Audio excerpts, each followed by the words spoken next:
How to block someone on X. Hey everyone, welcome back to the channel. In today's video, I'll show you how to block someone on X, formerly known as Twitter, in just few seconds. So now without further ado, let's get started. So first thing first, open the X app on your phone and make sure that you are logged in to your account. And here, once you are inside the app, simply go to the profile of the person that you want to block.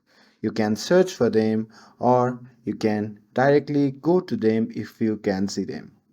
And here, once you are inside of the profile picture of the person that you want to block, just tap on the three dot icon shown in the top right corner of the screen. And here from the pop-up menu, simply tap on block. And after that, a confirmation message will pop up. From that message, simply tap on block. And that's it. That's how you can block someone on X. With this, if you found this video helpful, then don't forget to like, share, and subscribe to get updated for more videos. Thanks for watching, and I'll see you in the next video.